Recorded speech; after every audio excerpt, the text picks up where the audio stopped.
সকলকে স্বাগতম। হাই নিউজের সকল দর্শককে অভিনন্দন এবং পুনরায় সুস্বাগতম।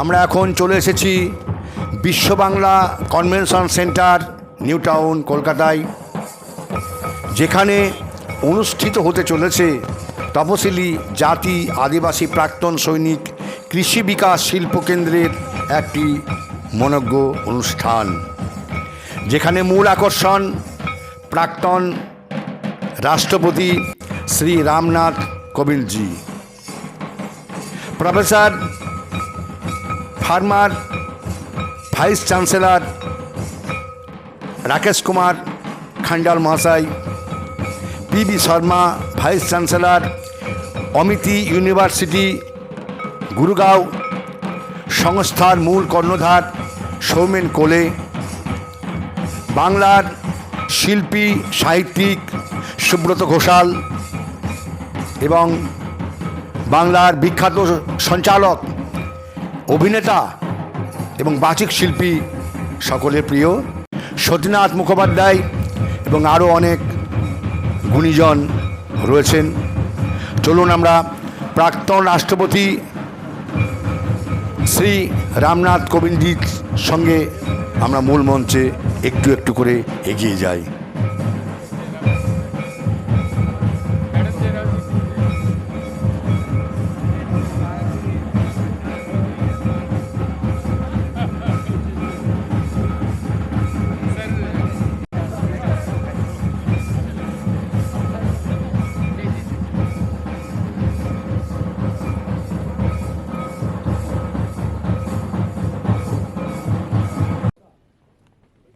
Give a big hand to him. We warmly welcome Sri Ramnath Kovindji, our former President of India.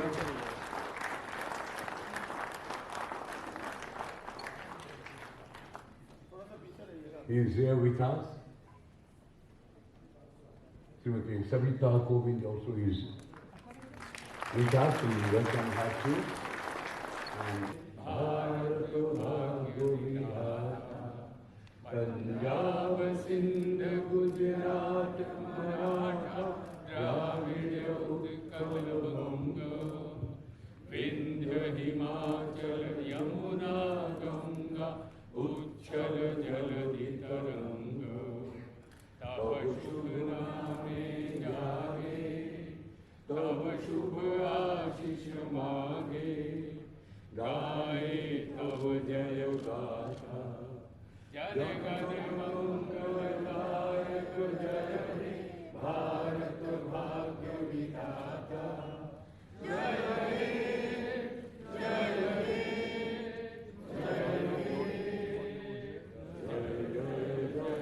जय हे भारत माता की जय वंदे जय। স্বয়ং দেবাদিদেব মহাদেব, আমরা মাঝে মাঝে বলি জয় শিব শম্ভু, স্মরণ করে থাকে। মেঘুন্টা মিত্র এবং ডান্স ট্রুপ তারা পরিবেশন করবেন গণেশ বন্দনা।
বরণ করে নেব, সম্মান জ্ঞাপন করব। সবার আগে আজকের অনুষ্ঠানের প্রধান অতিথি শ্রী রামনাথ কোবিন্দ, তাকে সম্মাননা জ্ঞাপন করবেন, বরণ করে দেবেন সম্পাদক সৌমেন কোলে। Felicitation of our honorable, it has been so nice to come up for the benefit of all the photographers.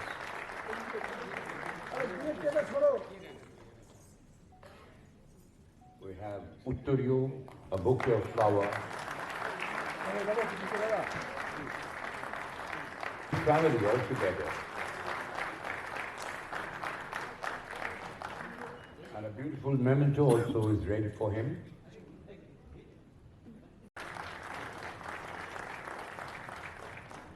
তার জন্য একটি পুষ্পস্তবক তুলে দিচ্ছেন শ্রীমতী অতুষ্টি কোলে।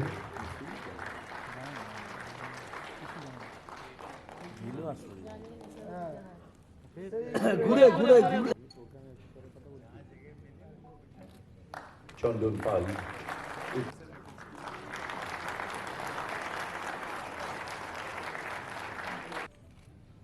সম্মাননা জানাবেন, বরণ করে দেবেন শ্রী সৌমেন কোলে। জোরে হাততালি।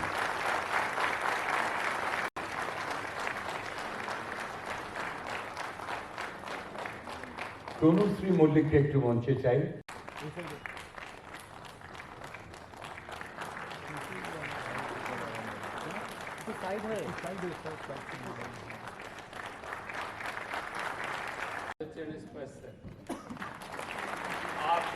आप सब लोगों से निवेदन करता हूं कि आप ना के एक्ट तो खूब जोर ताली स्वागत करूं। पूजनीय मिसेस रामनाथ कोविंद जी को चरण वंदन। Madam thank you very much, आप भी सर के साथ आ गए, इस प्रांगण की शोभा बढ़ गई और सबको जो आशीर्वाद सर से मिलने वाला था वो दुगना नहीं कई गुना अधिक हो गया। Thank you very much. सभी वॉलंटियर्स को मैं हृदय से उनका आभार व्यक्त करता हूं, धन्यवाद देता हूं और नमन करता हूं। बार बार मैं कह चुका हूं, मेरा आपसे निवेदन है, जो संयोजक हैं, जो हॉल को देख रहे हैं, प्लीज जो आदिवासी हैं उनको अंदर ले आइए। क्यों देर हो रही है भाई, उनको अंदर लाके बिठाइए, उनका स्वागत करिए। क्योंकि हमारी संस्था, ये मैं मानता हूं कि ये मेरी संस्था भी है, हमारी संस्था आदिवासी के लिए काम करती है और आदिवासी का सम्मान करेंगे तो हमारी सभ्यता की रक्षा होगी, सभ्यता की संरक्षा होगी। आप जो इस संस्था में आदिवासियों के लिए काम कर रहे हो, मैं सब आपको नमन करता हूं। केवल 1 मिनट लूंगा, अपनी वाणी को विराम देने से पहले आपको बताना चाहता हूं कि आज का उद्देश्य केवल एक है कि हमें परम आदरणीय डॉक्टर रामनाथ कोविंद जी से और मिसेस कोविंद जी से आशीर्वाद लेना है, उनका आशीर्वचन सुनना है। आज हम सब लोग, मैं भी उसमें सम्मिलित हूं, केवल सर को सुनने आए हैं, इसलिए मैं अधिक नहीं बोलूंगा। लेकिन मैं एक बात बोलना चाहता हूं कि जब से मेरे जीवन में सर आए हैं, मैं एक एकलव्य हूं, बहुत इनके समीप नहीं जा पाता हूं, लेकिन दूर से ही तपस्या करता हूं उनकी प्रगति के लिए और उनके स्वास्थ्य और उनके जीवन में हर्ष बना रहे, इसके लिए मैं चाहता हूं कि सर जो है एक ऐसी दिव्यात्मा, पुण्य आत्मा है कि इस राष्ट्र के बड़े बड़े काम जो वर्षों से अटके थे, सर के सिग्नेचर से हुए हैं। धारा 370 सर के सिग्नेचर से हटी। मिसेस कोविंद जी को, हमारा ऑर्गेनाइजेशन का नैक का जो चेयरमैन है प्रोफेसर पीवी शर्मा जी को, उसके बाद हमारा नैक का जो मेंटर है आर.पी. खंडल सर को, और उसके साथ साथ जो भी हमारा ऑर्गेनाइजेशन का आधिकारिक और पदाधिकारी वृंद, पूरा बंगाल से ऐसा कोई डिस्ट्रिक्ट नहीं है जहाँ से आज यहाँ पे उपस्थित नहीं हुए हैं। सभी को मेरी ओर से और ऑर्गेनाइजेशन की ओर से बहुत बहुत बधाई हो। देखिए, आज जो प्रोग्राम चल रहा है ये 2 फेज में बटा गया है। एक फेज अभी होगा 1 घंटे तक, जो ऑलरेडी हमारा 20-25 मिनट बीत गया है। तो इस सेशन में मेरे को टाइम कम मिलेगा। एक्चुअली जो मेरा स्पीच रहेगा वो सेकंड सेशन मतलब सर को जाने के बाद जो सेशन आएगा उसमें मैं जितना ही बोलना है मैं सभी बोलूँगा, लेकिन जो भी फ्रेमआउट इस फर्स्ट हाफ में है उसके बारे में थोड़ा सा बता देता हूँ। तो हमारा सत्यनाथ दा तो सब कुछ बता ही दिया है और आगे भी बताते चलेगा। तो अभी मेरा स्पीच के बाद जो होगा प्रोफेसर पीवी शर्मा सर का भी स्पीच रहेगा। उसके बाद अवार्ड सेरेमनी रहेगा, जो हमारे ऑर्गेनाइजेशन का जो 10 टॉपर्स जो हैं काम अच्छे किया है हर एक सेक्टर में उनको अवार्ड दिया जाएगा। उसके बाद जिसके चलते हुए आज ये प्रोग्राम हो रहा है महामहिम को आशीर्वचन सुनने के लिए आशीर्वाद लेने के लिए उनका वो होगा। उसके बाद जो है एक फोटो सेशन हम रखे हैं, उसमें से प्रोटोकॉल के तहत पे मैं जितना मैक्स टू मैक्स कर पाया उसी होगा, उससे ज़्यादा नहीं हो पाएगा। मैं यहाँ आके उनको बुलाऊंगा कि वो यहाँ आएगा, उसके बाद उनका साथ एक फोटो सेशन होगा। उसके बाद नेशनल एंथम के बाद उनका जो सेशन चलेगा वो एंड हो जाएगा, फिर उनको चला जाएगा। जाने के बाद जो है वो हमारा सेकंड सेशन शुरू हो जाएगा। उसमें फिर हमारा और एक डांस होगा सेकंड सेशन में। फिर हमारा जो स्पीच रहेगा कुछ कुछ जो है मेरा खुद का भी स्पीच उस सेशन में रहेगा। ये खंडर साहब भी बोले थे, मैं भी सहमत हूँ। हम लोग आज जो हैं उनको आशीर्वचन सुनने के लिए आया है, तो इसीलिए मैं सबको और एक बार बधाई देता हूँ। इसी शब्द से मैं विराम लेता हूँ। जय श्री शंभू, नमस्कार। जय शिव शंभू। मंच पर विराजमान हमारे परम आदरणीय आज के मुख्य अतिथि भारत के पूर्व राष्ट्रपति डॉक्टर कोविंद साहब, उनके साथ पधारी सम्माननीय श्रीमती कोविंद जी, यहाँ उपस्थित मेरे मित्र, मेरे सहयोगी यूपीटीयू के पूर्व कुलपति प्रोफेसर आर के खंडाल जी, हमारे बीच उपस्थित संस्था के संचालक श्री सुमन कोले जी, श्रीमती कोले जी, हमारी राष्ट्रीय सलाहकार समिति के मेंबर सेक्रेटरी श्री के मिश्रा साहब, जो राज्यसभा के पूर्व डायरेक्टर रहे हैं, वो स्वयं उपस्थित आज नहीं हो पाए क्योंकि उनको राज्यसभा में आज उपस्थित रहना पड़ा। उन सब की ओर से, नेशनल एडवाइजरी कमेटी की ओर से, आप सब की ओर से मैं महामहिम डॉक्टर कोविंद साहब का अभिनंदन करता हूं और उनको धन्यवाद देता हूं कि उन्होंने अपने व्यस्ततम समय में से समय निकालकर हम सबको आशीर्वाद देने के लिए वो यहाँ पधारे। हम हृदय से डॉक्टर साहब आपके आभारी हैं। हावड़ा डिस्ट्रिक्ट।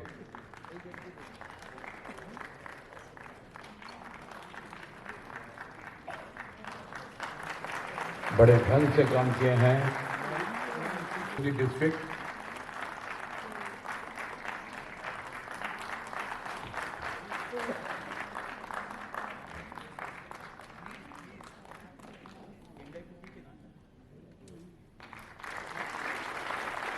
इन सभी के लिए ये गौरवमय मुहूर्त है। शायद ही कोई दुखी दिनांक हो।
এই গানের সঙ্গে নৃত্য পরিবেশন করলেন চাঁদুই গুই।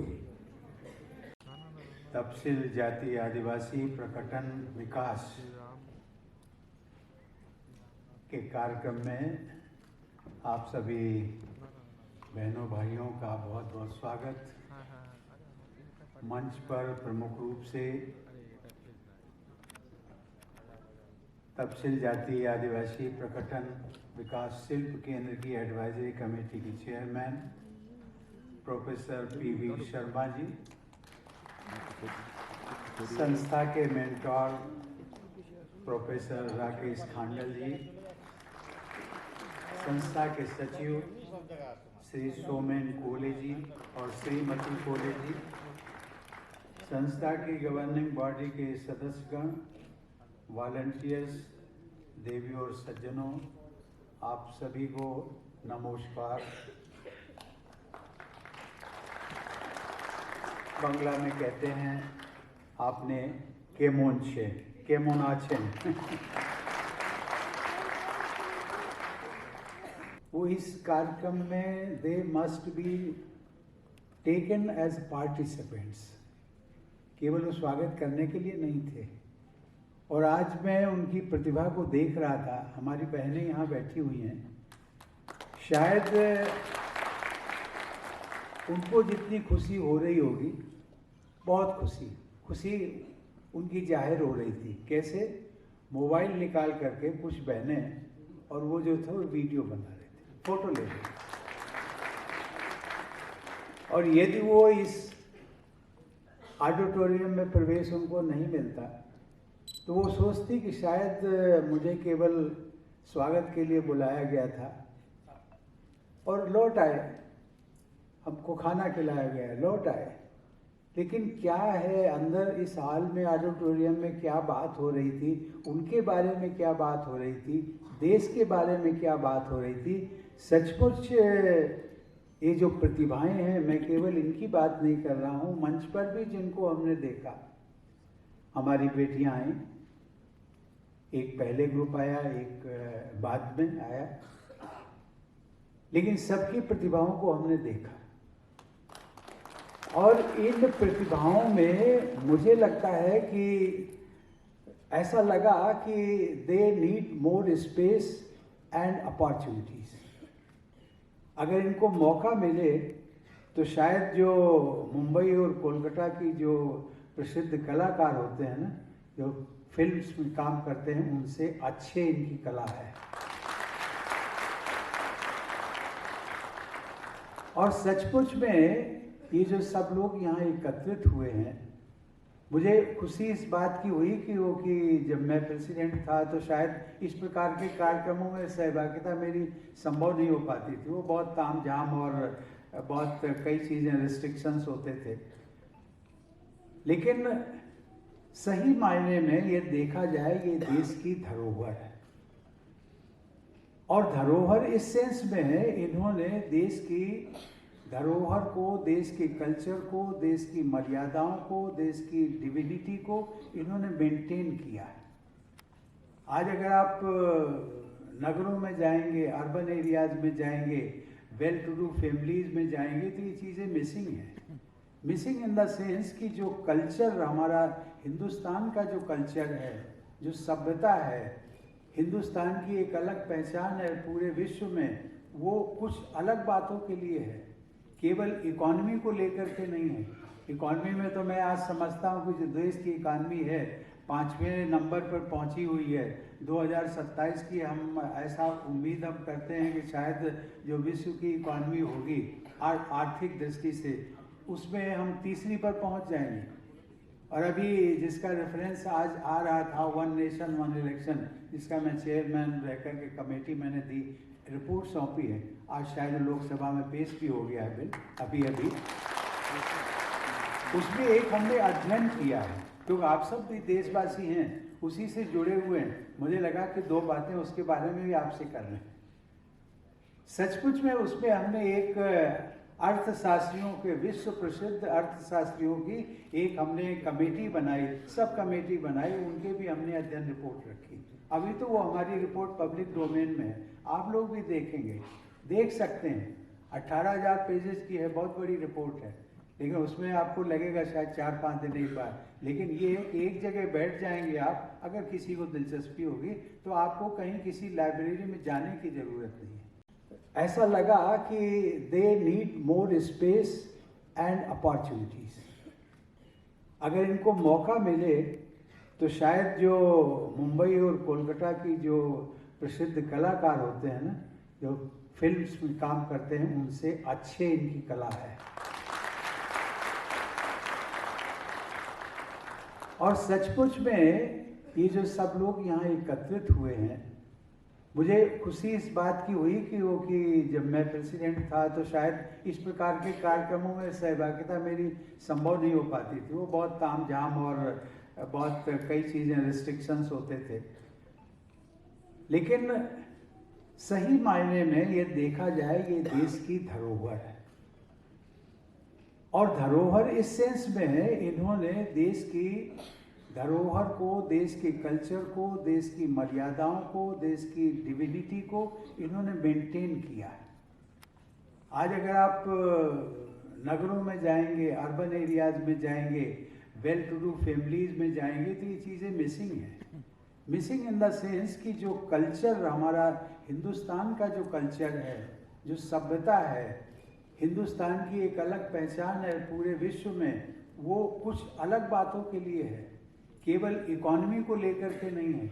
इकॉनमी में तो मैं आज समझता हूँ कि जो देश की इकॉनमी है 5वें नंबर पर पहुँची हुई है। 2027 की हम ऐसा उम्मीद हम करते हैं कि शायद जो विश्व की इकॉनमी होगी आर्थिक दृष्टि से, उसमें हम तीसरी पर पहुँच जाएंगे।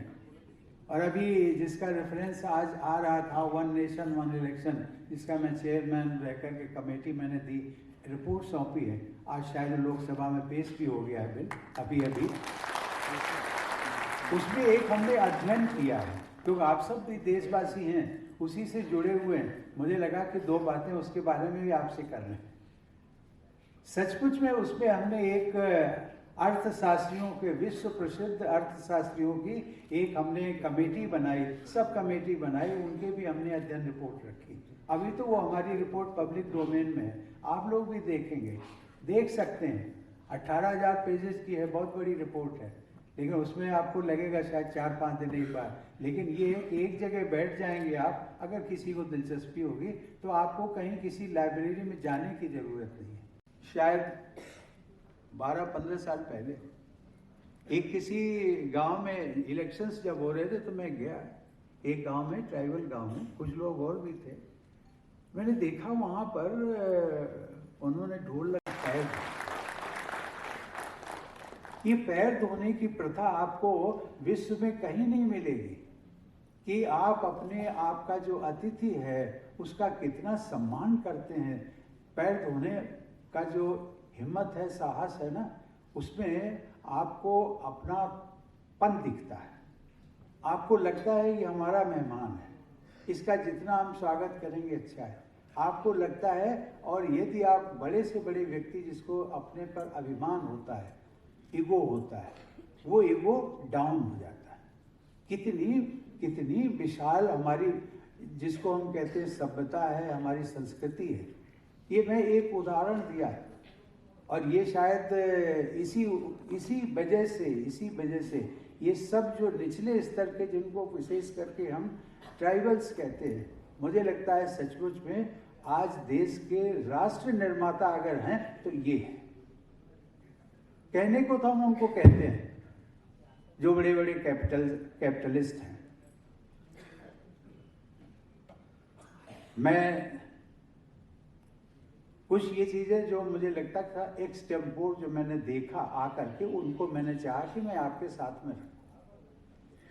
आज बंगाल की धरती पर आप सबके बीच उपस्थित होकर के मुझे बहुत प्रसन्नता है। मुझे ये भी जानकर प्रसन्नता हुई कि पिछले 35 वर्षों से आप लोग पश्चिम बंगाल प्रदेश के भिन्न भिन्न आदिवासी क्षेत्रों में आदिवासियों के उत्थान व कल्याण के लिए निरंतर काम कर रहे हैं। अभी जिनको हमने प्रमाण पत्र दिया, प्रमाण पत्र उनके काम के लिए थे, और इसलिए उनको प्रोत्साहन मिले। आपने अच्छा काम किया है, अच्छा काम करते रहिए, और इसलिए आपको ये प्रमाण पत्र मिल रहा है। उनके दिलों पर कितनी खुशी।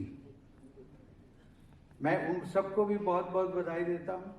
आप लोगों ने ग्रामीण विकास के एक श्रेष्ठ मॉडल को फलीभूत किया है, और आपका ये विकास मॉडल जो है अनुकरणीय है। It is to be followed in every part and corner of the India. मैं इस उपलब्धि के लिए तफसील जाति आदिवासी प्रकटन विकास शिल्प केंद्र के संचालकों और हजारों कार्यकर्ताओं को साधुवाद देता हूँ। इस केंद्र के संस्थापकों की इस सोच ने मुझे सबसे अधिक प्रभावित किया कि आपने राष्ट्र निर्माण के अनेक पहलुओं को अपने उद्देश्यों में शामिल किया। आपने जीवन के विविध आयामों को स्पर्श किया और ऐसा करके आपने सरकार के प्रयासों में अपना बहुमूल्य योगदान किया। आज ग्रामीण विकास, महिला शिक्षा, कौशल विकास, प्राकृतिक खेती, नवाचार, गौ सेवा और उद्यमिता पर केंद्रीय सरकार और राज्य सरकारों द्वारा विशेष ध्यान दिया जा रहा है। भारत की करोड़ों जनता के सर्वांगीण विकास का ये मॉडल देश को आगे ले जाने में सक्षम है और मैं ये अनुभव करता हूँ कि देश के अन्य हिस्सों में भी इस मॉडल को अपनाने से देशवासियों का भला होगा। ये पैर धोने की प्रथा आपको विश्व में कहीं नहीं मिलेगी कि आप अपने आप का जो अतिथि है उसका कितना सम्मान करते हैं। पैर धोने का जो हिम्मत है, साहस है ना, उसमें आपको अपनापन दिखता है। आपको लगता है ये हमारा मेहमान है, इसका जितना हम स्वागत करेंगे अच्छा है। आपको लगता है, और यदि आप बड़े से बड़े व्यक्ति जिसको अपने पर अभिमान होता है, ईगो होता है, वो ईगो डाउन हो जाता है। कितनी विशाल हमारी, जिसको हम कहते हैं सभ्यता है, हमारी संस्कृति है। ये मैं एक उदाहरण दिया है और ये शायद इसी वजह से ये सब जो निचले स्तर के, जिनको विशेष करके हम ट्राइबल्स कहते हैं, मुझे लगता है सचमुच में आज देश के राष्ट्र निर्माता अगर हैं तो ये है। कहने को तो हम उनको कहते हैं जो बड़े बड़े कैपिटलिस्ट हैं। मैं कुछ ये चीजें जो मुझे लगता था एक्सटेम्पोर जो मैंने देखा आकर के, उनको मैंने चाहा कि मैं आपके साथ में रहूं। आज बंगाल की धरती पर आप सबके बीच उपस्थित होकर के मुझे बहुत प्रसन्नता है। मुझे ये भी जानकर प्रसन्नता हुई कि पिछले 35 वर्षों से आप लोग पश्चिम बंगाल प्रदेश के भिन्न भिन्न आदिवासी क्षेत्रों में आदिवासियों के उत्थान व कल्याण के लिए निरंतर काम कर रहे हैं। अभी जिनको हमने प्रमाण पत्र दिया, प्रमाण पत्र उनके काम के लिए थे और इसलिए उनको प्रोत्साहन मिले। आपने अच्छा काम किया है, अच्छा काम करते रहिए और इसलिए आपको ये प्रमाण पत्र मिल रहा है। उनके दिलों पर कितनी खुशी। मैं उन सबको भी बहुत बहुत बधाई देता हूँ। आप लोगों ने ग्रामीण विकास के एक श्रेष्ठ मॉडल को फलीभूत किया है और आपका ये विकास मॉडल जो है अनुकरणीय है। It is to be followed in every part and corner of the India. मैं इस उपलब्धि के लिए तफसील जाति आदिवासी प्रकटन विकास शिल्प केंद्र के संचालकों और हजारों कार्यकर्ताओं को साधुवाद देता हूँ। इस केंद्र के संस्थापकों की इस सोच ने मुझे सबसे अधिक प्रभावित किया कि आपने राष्ट्र निर्माण के अनेक पहलुओं को अपने उद्देश्यों में शामिल किया। आपने जीवन के विविध आयामों को स्पर्श किया और ऐसा करके आपने सरकार के प्रयासों में अपना बहुमूल्य योगदान किया। आज ग्रामीण विकास, महिला शिक्षा, कौशल विकास, प्राकृतिक खेती, नवाचार, गौ सेवा और उद्यमिता पर केंद्रीय सरकार और राज्य सरकारों द्वारा विशेष ध्यान दिया जा रहा है। भारत की करोड़ों जनता के सर्वांगीण विकास का ये मॉडल देश को आगे ले जाने में सक्षम है और मैं ये अनुभव करता हूँ कि देश के अन्य हिस्सों में भी इस मॉडल को अपनाने से देशवासियों का भला होगा। और प्राइम मिनिस्टर थे तो उन सबको जब हमने भोजन परोसने का एक कार्यक्रम यही था कि हम आप सबको मिलेट्स का बना हुआ खाना खिलाएंगे और और उस समय कई देश के लोगों ने कहा कि नहीं नहीं, ये तो बहुत अच्छा खाना है, हमारे यहाँ पर भी इसको हम इसी प्रकार का जो ग्रेन्स है वो हम इसका पैदावार बढ़ाएंगे। देवी और सज्जनों, मिलेट्स के प्रयोग से एक तो पौष्टिक भोजन मिलता है, दूसरी ओर पानी की भी, तो उसको पैदा करने के लिए पानी की कम जरूरत होती है। आज दुनिया एक बड़े जल संकट की ओर बढ़ रही है और जल संरक्षण आज की बहुत बड़ी जरूरत है। मेरा आग्रह है कि आप लोग भी इस बारे में ग्रामीणों को शिक्षित करें, उन्हें समझाएं कि वे सब फसलें जिनमें अधिक पानी लगता है उन्हें छोड़कर मोटे अनाज की यानी पानी की कम खपत वाले मिलेट्स की खेती करें। मैं आपकी एडवाइजरी कमेटी तथा उसके chairman professor PV Sharma ji तथा आपके मेंटर प्रोफेसर खंडाल जी को भी बधाई देता हूँ। कमेटी के अनुभवी वैज्ञानिक जिस प्रकार से साइंस और टेक्नोलॉजी से ग्रामीणों का परिचय करा रहे हैं, उनके अंदर वैज्ञानिक सोच को बढ़ावा दे रहे हैं, वो देश हित में उनका महत्वपूर्ण योगदान सिद्ध होगा।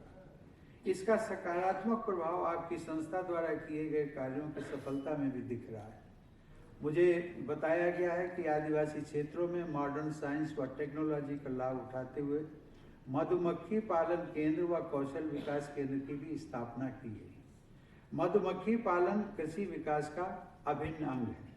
मेरा अनुभव कहता है कि इन प्रकल्पों का लाभ निश्चित रूप से ग्रामीणों को होगा, क्योंकि मैंने ऐसे प्रयासों को सफल होते हुए स्वयं देखा है।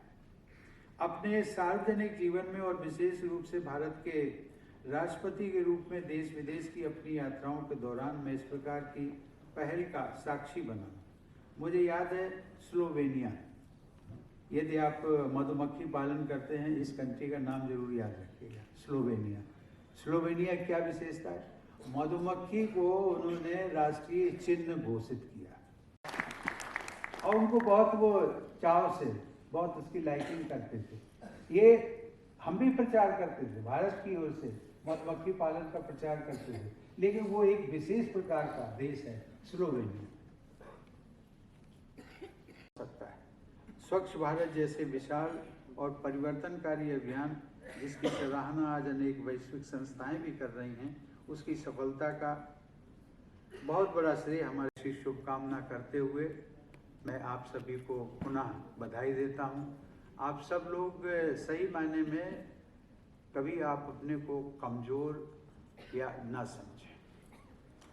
देश बहुत आगे बदल रहा। शिक्षा के मामले में कभी पीछे मत रहना, ये सब करते रहना, लेकिन शिक्षा को कभी मत भूलना। आज मैं अपनी एक ही बात कहूँगा कि यदि जहाँ तक मैं पहुँचा हूँ वो केवल और केवल शिक्षा के माध्यम से, केवल एजुकेशन के माध्यम से। That was really wonderful. We all are. Standing ovation. Please stand up, all of you.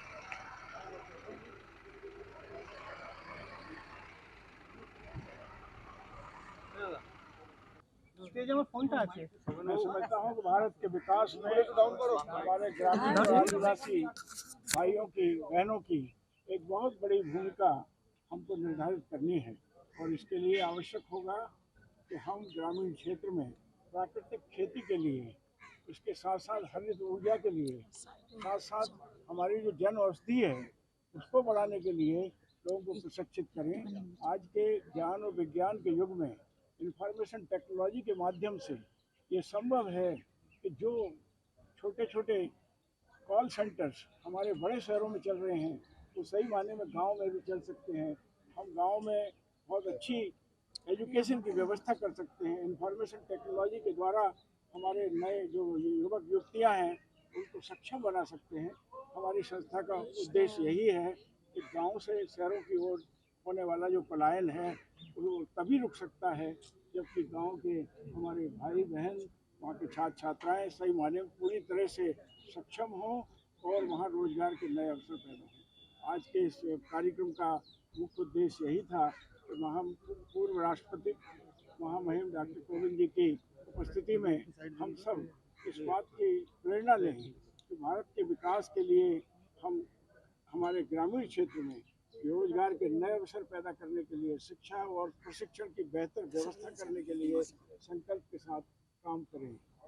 कि पश्चिम बंगाल काली माँ का आशीर्वाद है पश्चिम बंगाल के ऊपर, और सदा से हम मानते आए हैं कि जो एक बंगाली सोचता है उसके कई वर्ष के बाद बाकी भारतीय सोचते हैं। तो ये एक बहुत ही महत्वपूर्ण स्थान है जहाँ पे हम सब लोग आए, और मैं धन्यवाद देता हूँ कोले जी का, और सबसे बड़ा धन्यवाद देता हूँ इनके जो नेशनल एडवाइजरी कमेटी के जो चेयरमैन हैं प्रोफेसर पीबी शर्मा जी का। तो जो कोले जी ने अपनी इस संस्था का एक पहल की है कि इनके जो वॉलंटियर्स हैं वो मधुमक्खी पालन में निपुण हो। अब जब एक छोटी सी बात बताता हूँ, आज पूरे विश्व में चाइनीज शहद को बैन किया गया क्योंकि उसमें एंटीबायोटिक्स होता है और उसमें बहुत सारे केमिकल्स होते हैं, और भारत का जो हनी है वो चाइनीज हनी से दुगने प्राइस पे बिकता है और उसकी इतनी डिमांड है। अब जस्ट आप सोचो कि बंगाल यदि पूरे देश में नंबर 1 हो जाए शहद उत्पादन में, घर घर में, गाँव में यदि महिलाएं, यदि युवा, बच्चियां सब सीख जाएं मधुमक्खी पालन और शहद प्रोड्यूस करें, तो आप सोचो क्या स्थिति होगी पश्चिम बंगाल की और कहाँ हम भारतीय पहुँचेंगे। इन सब चीज़ों में पहल करके जो कोले जी की संस्था है वो बहुत आगे बढ़ रही है। मेरा ये सौभाग्य है कि मैंने जो भी सीखा है जीवन में और उसको समर्पण भाव से इनके साथ में जुड़ा हुआ हूँ, पूरा प्रयास करता हूँ। रामनाथ कोविंद जी को यहाँ लाने का केवल एक ही उद्देश्य था कि हमारे जो भाई, जो बहनें लगी हुई हैं पूरे समाज उत्थान में, ग्रामीण उत्थान में, आदिवासियों के उत्थान में, उन सबको प्रोत्साहन मिले, उनको एक एक्नॉलेजमेंट हो, उनको अवार्ड दिया जाए। तो उनके हाथ से अवार्ड मिला, मिसेस कोविंद भी उनके साथ आई तो उनका आशीर्वाद भी मिला। ये बहुत महत्वपूर्ण है, हमारी सभ्यता में आशीर्वाद का बहुत महत्व है। बाकी किसी भी देश में आशीर्वाद शब्द की कोई वो नहीं है। यहाँ हम लोग, अभी आपने देखा स्टेज पे अवार्ड बाद में ले रहे थे, सब लोग पैर छू रहे थे, और हिज एक्सीलेंसी फॉर्मर प्रेसिडेंट ने बोला भी कि भाई आप पैर बाद में छूना, पहले अवार्ड ले लो, लेकिन लोग पैर पहले छू रहे थे। तो इस प्रकार की संस्कृति के साथ प्राकृतिक कृषि, गौ सेवा और गोपालन और गौशालाओं का होना, फिर ग्रामीण कौशल केंद्र, कोले जी की संस्था ने एक बहुत बड़ा नारायणसिंहपुर में, नारायणगढ़ में इतना बड़ा कौशल केंद्र की स्थापना की है, जहां ग्रामीण युवा और युवतियां पूरे कौशल सीखेंगी और वो सीख के अपना धनोपार्जन स्वयं करेंगी। अच्छा, दूसरी बात, हमारे जो चेयरमैन हैं कमेटी के, उन्होंने बताया कि यदि हम हॉर्टिकल्चर फील्ड करें, यदि हम मान लीजिए आयुर्वेदा में जितने भी पेड़ पौधे लगते हैं, यदि उनकी कृषि करें, उनकी उपज करें यहाँ पे, तो हम बहुत धनोपार्जन कर सकते हैं। तो इन सब शब्दों के साथ मैं आप सबको बधाई देता हूँ, क्योंकि आप इतना सब रिकॉर्ड कर रहे हैं और इतने तन्मयता से रिकॉर्ड कर रहे हैं। आपने इतनी शांति से प्रेसिडेंट के भाषण को भी रिकॉर्ड किया और अभी भी इतने उत्साह के साथ मेरा भाषण रिकॉर्ड कर रहे हैं। मैं बहुत आभारी हूँ आपका, बहुत बहुत धन्यवाद देता हूँ। कोले जी को बहुत धन्यवाद, और सारे जितने इनके मेंबर्स हैं उन सबको धन्यवाद। तो इन सब शब्दों के साथ मैं आप सबको बधाई देता हूँ, क्योंकि आप इतना सब रिकॉर्ड कर रहे हैं और इतने तन्मयता से रिकॉर्ड कर रहे हैं। आपने इतनी शांति से प्रेसिडेंट के भाषण को भी रिकॉर्ड किया और अभी भी इतने उत्साह के साथ मेरा भाषण रिकॉर्ड कर रहे हैं। मैं बहुत आभारी हूँ आपका, बहुत बहुत धन्यवाद देता हूँ। कोले जी को बहुत धन्यवाद, और सारे जितने इनके मेंबर्स हैं उन सबको धन्यवाद। প্রত্যেকে আপনারা যেহেতু মিডিয়াতে আছেন জানেন যে ভারত সরকার এই বছর কিছুদিন আগে, মানে এখন 1 মাস পূর্ণ হয়নি, এগ্রিকালচার ডিপার্টমেন্টে যেটা ফিনান্সিয়াল বাজেট ছিল তার বাইরেও 2484 কোটি টাকা ন্যাচারাল ফার্মিংয়ের উপর বরাদ্দ করেছে। তো আমরা সেই সুযোগটাকে অ্যাচিভ করতে পেরেছি। আমাদের লক্ষ্য ছিল এটাই যে ন্যাচারাল ফার্মিং, কেন আমাদের ভারতবর্ষ তথা পশ্চিমবঙ্গ কৃষি প্রধান দেশ, কৃষির ডেভেলপমেন্ট হলেই কিন্তু তবে দেশ এগোতে পারবে। তার মানে এই নয় যে অন্য ডেভেলপমেন্টগুলো দরকার নেই, অবশ্যই দরকার আছে, মধুমুখী দরকার আছে, ফিশারি দরকার আছে, আমাদের ল্যাক কাল্টিভেশনের উপর বড় কাজ করে সেটাও দরকার আছে, কিন্তু কৃষিটাকে বেশি করে ধরে রাখা দরকার আছে। এটাই ছিল আমাদের মূল লক্ষ্য আজকে ন্যাচারাল ফার্মিং এর। আর একটা যেটা ছিল যে আমাদের আজকে প্রায় 400 জন আমাদের সংস্থার সাথে যে সমস্ত কর্মী যুক্ত আছেন তারা পশ্চিমবঙ্গের প্রত্যেকটি জেলা থেকে তারা উপস্থিত হয়েছে। তাদের উদ্দেশ্যে একটা বার্তা দেওয়া ছিল, দীর্ঘদিন বা কয়েক বছর ধরে তারা আমাদের সাথে যুক্ত ছিল বা আছে, আজও আছে, আগামী দিনও থাকবে। তাদেরকে আমরা ফিনান্সিয়ালি স্ট্রং করে উঠতে পারিনি, সেই জায়গাটা পুরোপুরিভাবে ক্লিয়ারেন্স হয়ে গেছে। সেটাও আমি প্রেসের মাধ্যমে জানাতে চাইছি যে 2025 সালের জানুয়ারি মাস থেকে তারা ফিনান্সিয়ালি স্ট্রং হয়ে যাবে। জয় শ্রী শম্ভু, নমস্কার। Thank you. जय श्री राम, जय श्री राम। সঞ্চালনার জগতে আমরা একজন বিখ্যাত কিংবদন্তিকে পেয়ে গেছি, যার নাম হচ্ছে সতীনাথ মুখোপাধ্যায়, যিনি আজকে এই মহতী সভায়, যেখানে প্রাক্তন রাষ্ট্রপতি গোবিন্দজি উপস্থিত ছিলেন এবং আরও অনেক বিশিষ্ট ব্যক্তিবর্গ সেখানে উপস্থিত ছিলেন, সেই জায়গাতে আমাদের প্রিয়, সকলের প্রিয়, আমরা সতীনাথ দাকে পেয়ে গেছি। আমরা সতীনাথ দার কাছ থেকে খুব মূল্যবান কিছু শুনবো, আমরা তার অভিজ্ঞতা, তার পরামর্শ আমরা শুনে নেব। নমস্কার, হাই নিউজের দর্শকদের আমার আন্তরিক শুভকামনা। একটা বছর প্রায় শেষ হতে চললো, নতুন বছরকে স্বাগত জানাচ্ছি। আপনাদের প্রত্যেকের আগামী বছর, আগামী দিনগুলো খুব সুন্দর কাটুক। আজকে একটা খুবই বড় মাপের অনুষ্ঠানে আমি এসেছিলাম আমাদের এই বিশ্ব বাংলা কনভেনশন সেন্টারের 7 নম্বর অডিটোরিয়ামে। এখানে তপশিলি জাতি, আদিবাসী, প্রাক্তন সৈনিক, কৃষি বিকাশ কেন্দ্র, যারা খুব আন্তরিকভাবে আমাদের গ্রামীণ ক্ষেত্রে কৃষিকাজের সঙ্গে যারা যুক্ত রয়েছেন, তাদের আরও উন্নয়নের জন্য যাতে আরও ভালোভাবে কাজ করতে পারেন সে ব্যাপারে তারা ক্রমান্বয়ে কাজ করে চলেছেন। শুধু পশ্চিমবাংলায় নয়, আমাদের আশপাশের রাজ্যগুলোতেও। পশ্চিমবাংলা রাজ্যকে 5টা জোনে ভাগ করে তারা নিবিড়ভাবে কাজ করছেন। এবং সবচাইতে বড় কথা, আজকে এই অনুষ্ঠানে তাদের একজন, এই সংগঠনের অ্যাডভাইজার হিসেবে তারা পেয়েছেন আমাদের প্রাক্তন রাষ্ট্রপতি ডক্টর রামনাথ কোবিন্দকে। তিনি আজকে এসেছিলেন এবং এত সুন্দর বক্তব্য রাখলেন, প্রত্যেককে এত ভীষণভাবে উৎসাহিত করলেন। বললেন যে মানুষ চাইলে কি না করতে পারে, কিন্তু আমরা যেন শিক্ষাকে জীবনের বড় অবলম্বন করে নিই। যদি তুমি যেখানেই জন্মাও না কেন, যদি শিক্ষার আলো তোমার জীবনে আসে, শিক্ষার প্রকৃত আলো যা তোমাকে প্রকৃত মানুষ করে আর মানুষের কাছে এনে দেয়, এবং যদি ভালো না বাসতেন তাদেরকে বারবার ডাকতেন। হয়তো কাজটাও কোথাও ভালো লাগে বলেই বারবার ডাকেন। আর আমিও এসে খুবই আনন্দ পাই, চেষ্টা করি যতটা আনন্দ আমার দিক থেকে তাদের দিতে পারি। একটা কথা বলবো যে ব্যক্তি সতীনাথ মুখোপাধ্যায় এবং সঞ্চালক অভিনেতা সতীনাথ মুখোপাধ্যায়ের পার্থক্যটা বলুন। আমি করে পার্থক্য করি না। অভিনয় করতে গেলে তো আমি থাকি না, তখন অন্য কেউ হতে হয়, সেটা আলাদা। আর সঞ্চালনা করবার সময় তো আমি আমার যেটুকু জানা চেনা পৃথিবী, যেটুকু শিক্ষা, যেটুকু জ্ঞান, তার মধ্যে দিয়েই চেষ্টা করি একটা জিনিসকে সুন্দর করে উপস্থাপন করতে। সেটা আমি করি, সেখানে আমি অন্য কেউ নই। দর্শক বন্ধু, আমরা আপনাদেরকে বিখ্যাত একজন সঞ্চালক, অভিনেতা, সকলের প্রিয় আর্থিক শিল্পী সতীনাথ মুখোপাধ্যায়ের আমরা মূল্যবান তার পরামর্শ বলুন, তার অভিমত বলুন, আমরা আপনাদেরকে শোনালাম। আচ্ছা, আমি সুব্রতদাকে একটু বলবো যে আপনি বলুন। সতীনাথদাকে তো আমরা সঞ্চালনার পার্টে পেয়েছি, অভিনয়েতে পেয়েছি এবং সেই সঙ্গে বাচিক শিল্পী হিসাবে পেয়েছি। কিন্তু সতীনাথদার যেটা একটা বড় গুণ, সেটা হচ্ছে ওনার কণ্ঠ। এইটা হচ্ছে ভগবান দত্ত, এবং এই কণ্ঠটা আমাদের সংস্কৃতি জগতে সবাইকে বলবো, যারা বিশেষ করে সঙ্গীত জগতে, তারা যদি এই কণ্ঠটাকে কাজে লাগায় এবং সতীনাথদাকে দিয়ে যদি আবার গান করানো যায়, তো সতীনাথদার একটা যে বিরাট প্লাস পয়েন্ট আছে, সেটাকে কিন্তু কাজে লাগানো যেত। এবং সেটা কিন্তু বাংলা সংস্কৃতিকে এগিয়ে আসতে হবে। এত বড় একটা ট্যালেন্টেড, তার কিন্তু কণ্ঠটা একটা অ্যাসেট। সেই অ্যাসেটটা কিন্তু কেউ সেইভাবে গুরুত্ব দেয়নি বা দেওয়ার চেষ্টাও করেনি, বা ভবিষ্যতেও কি হবে আমি জানি না।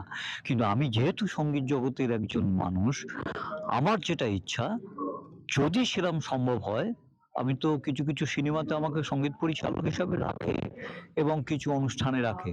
তো আমার কম্পোজিশনে যেমন সুরমিতা গেয়েছে, যেমন লন্ডনের শিল্পী গেয়েছে, যেমন জাপানের শিল্পী গেয়েছে, আমাদের এখানকার 100 জন শিল্পী গেয়েছে, সতীনাথদাকে দিয়ে আমার কম্পোজিশনে আমার ইচ্ছা রইল গান করাবো, এত ভালো একটা কণ্ঠ। Thank you. ধন্যবাদ, ধন্যবাদ। আমরা সমৃদ্ধ এই সতীনাথদার কণ্ঠস্বর আমরা মনে রাখবো এবং তাকে আমরা শ্রদ্ধার সঙ্গে সবসময় স্মরণ করব।